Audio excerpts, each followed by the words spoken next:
जिह्वां विद्यानिधि पात्कंठं भरतवंदिता अस्कंद्यो दिव्यायुध पातु भुजो भग्नेशकार्मुक करौ सीतापति पारहृदयं जामदग्निजनजित मध्यम पात करध्वंसीं नाभ्यं जाम्बोदाश्रया। ओम नमो भगवते वासुदेवाय। श्री हरि जय श्री राधे। भगवत श्रीमद् भगवत गीता के 10वें अध्याय का महात्म्य।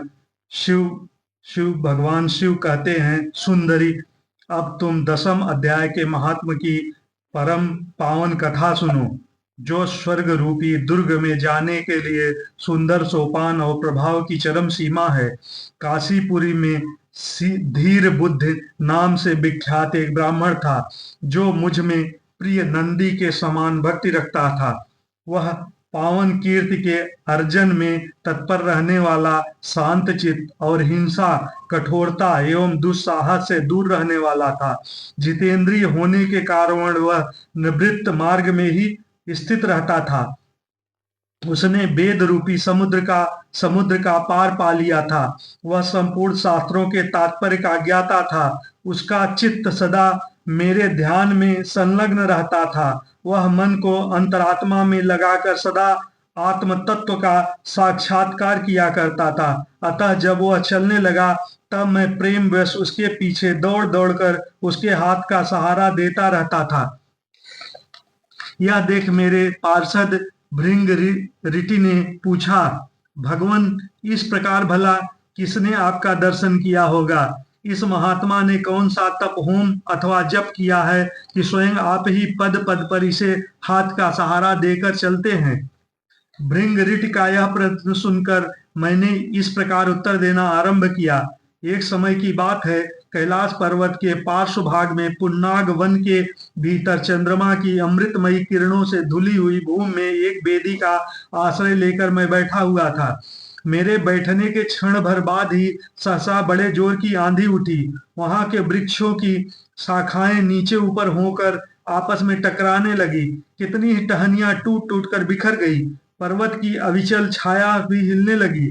इसके बाद वहां महान भयंकर शब्द हुआ, जिससे पर्वत की कंदराएं प्रतिध्वनित हो उठी। तदंतर आकाश में कोई विशाल पक्षी उतरा, जिसकी कांति काले मेघ के समान थी। वह कज्जल की राशि, अंधकार के समूह अथवा पंख कटे हुए काले पर्वत सा जान पड़ता था। पैरों से पृथ्वी का सहारा लेकर उस पक्षी ने मुझे प्रणाम किया और एक सुंदर नवीन कमल मेरे चरण में रखकर स्पष्ट वाणी में स्तुति करनी आरंभ की। पक्षी बोला, देव आपकी जय हो। आप चिदानंदमयी सुधा के सागर तथा जगत के पालक हैं। सदा सद्भावना से युक्त एवं अनासक्त की लहरों से उल्लासित हैं। आपके वैभव का कहीं अंत नहीं है। आपकी जय हो। अद्वैत वासना से परिपूर्ण बुद्ध के द्वारा आप त्रिविध मलों से रहित हैं। आप जितेंद्रिय भक्तों के अधीन रहते हैं तथा ध्यान में आपके स्वरूप का साक्षात्कार होता है। आप अविद्यामय, उपाधि से रहित, नित्य मुक्त, निराकार, निरामय, असीम, अहंकार शून्य, आवरण रहित और निर्गुण हैं। आपके चरण कमल शरणागत भक्तों की रक्षा करने में प्रवीण हैं। अपने भयंकर ललाट रूपी महासर्प की विष ज्वाला से आपने कामदेव को भस्म किया है। आपकी जय हो। आप प्रत्यक्ष आदि प्रमाणों से दूर होते हुए भी प्रमाण स्वरूप हैं। आपको बारंबार नमस्कार है। चैतन्य के स्वामी तथा त्रिभुवन रूपधारी आपको प्रणाम है। मैं श्रेष्ठ योगियों द्वारा चुंबित आपके उन चरण कमलों की वंदना करता हूँ, जो अपार भव पाप के समुद्र से पार उतारने में अद्भुत शक्तिशाली है। महादेव साक्षात बृहस्पति भी आपकी स्तुति करने की शिष्टता नहीं करते हैं। सहस्त्र मुखों वाले नागराज शेष में भी इतनी चातुरी नहीं है कि वे आपके गुणों का वर्णन कर सके। फिर मेरे जैसी छोटी बुद्धि वाले पक्षी की तो बिसात ही क्या है। उस पक्षी के द्वारा किए हुए इस स्तोत्र को सुनकर मैंने उससे पूछा, विहंगम, तुम कौन हो और कहां से आए हो? तुम्हारी आकृति तो हंस जैसी है, मगर रंग कौवे का मिला हुआ। तुम जिस प्रयोजन को लेकर यहाँ आए हो, उसे बताओ। पक्षी बोला, देवेश, मुझे ब्रह्मा जी का हंस जानिए।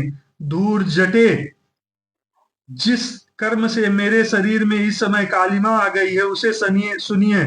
प्रभो, यद्यपि आप सर्वज्ञ हैं, अतः आपसे कोई भी बात छिपी नहीं है। तदापि यदि आप पूछते हैं तो मैं बतलाता हूँ। सौराष्ट्र सूरत नगर के पास एक सुंदर सरोवर है जिसमें कमल लहलहाते रहते हैं। उसी में से बाल चंद्रमा के टुकड़े जैसी श्वेत मृणालों के ग्रास लेकर मैं बड़ी तीव्र गति से आकाश में उड़ रहा था। उड़ते उड़ते सहसा वहां से पृथ्वी पर गिर पड़ा। जब होश आया और अपने गिरने का कोई कारण न देख सका तो मन ही मन सोचने लगा, अहो, यह मुझ पर क्या आ पड़ा। आज मेरा पतन कैसे हो गया।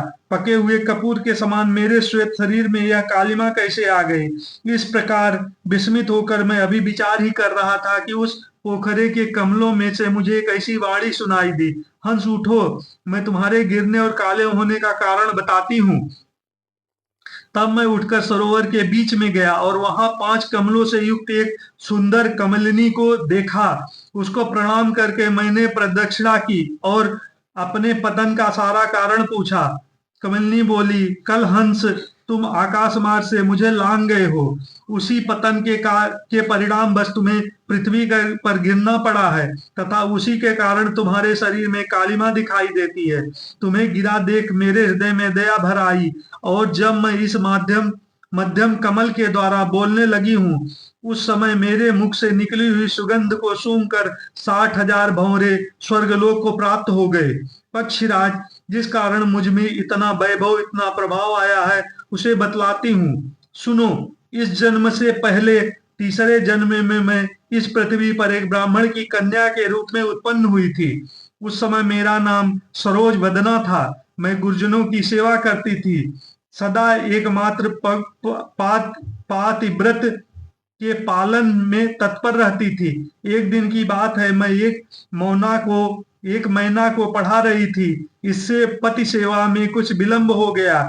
इससे पति देवता कुपित हो गए और उन्होंने श्राप दिया, पापिनी, तू मैना हो जा। मरने के बाद यद्यप मैं मैना ही हुई, तथापि पतिव्रत्य के प्रसाद से मुनियों के ही घर में मुझे आश्रय मिला। किसी मुनि कन्या ने मेरा पालन पोषण किया। मैं जिनके घर में थी वो ब्राह्मण प्रतिदिन प्रातः काल विभूति योग नाम से प्रसिद्ध गीता के 10वें अध्याय का पाठ करते थे और मैं उसी पापहारी अध्याय को सुना करती थी। विहंगम काल आने पर मैं मैना का शरीर छोड़कर 10वें अध्याय के महात्म से स्वर्गलोक में अप्सरा हुई। मेरा नाम पद्मावती हुआ और मैं पद्मा की प्यारी सखी हो गई। एक दिन मैं विमान से आकाश में विचर रही थी। उस समय सुंदर कमलों से शोभित इस रमणीय सरोवर पर मेरी दृष्टि पड़ी और इसमें उतरकर ज्यों ही मैंने जल क्रीड़ा आरंभ की त्यों ही दुर्वासा मुनि आ धमके।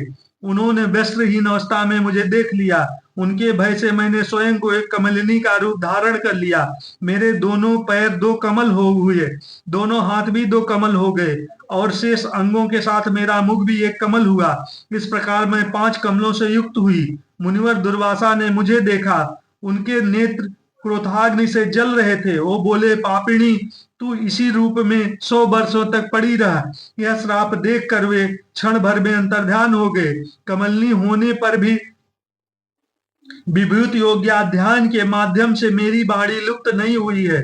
मुझे लांघने मात्र के अपराध से तुम पृथ्वी पर गिरे हो। पक्षीराज, यहाँ खड़े हुए तुम्हारे सामने ही आज मेरे श्राप की निवृत्ति हो रही है, क्योंकि आज 100 वर्ष पूरे हो गए हैं। मेरे द्वारा गाए जाते हुए उस उत्तम अध्याय को तुम भी सुन लो। उसके श्रवण मात्र से तुम भी आज ही मुक्त हो जाओगे। यूं कहकर पद्मिनी ने स्पष्ट एवं सुंदर वाणी से 10वें अध्याय का पाठ किया और वह मुक्त हो गई। उसे सुनने के बाद उसी दिन उसी के दिए हुए इस उत्तम कमल को लाकर मैंने आपको अर्पण किया है। इतनी कथा सुनकर उस पक्षी ने अपना शरीर त्याग दिया। यह एक अद्भुत सी घटना हुई। वही पक्षी अब 10वें अध्याय के प्रभाव से ब्राह्मण कुल में उत्पन्न हुआ है। जन्म से ही अभ्यास होने के कारण शैशव अवस्था से ही इसके मुख से सदा गीता के 10वें अध्याय का उच्चारण हुआ करता है। 10वें अध्याय के अर्थ निरंतर का यह परिणाम हुआ है कि यह सब भूतों में स्थित शंख चक्र धारी भगवान विष्णु का सदा ही दर्शन करता रहता है।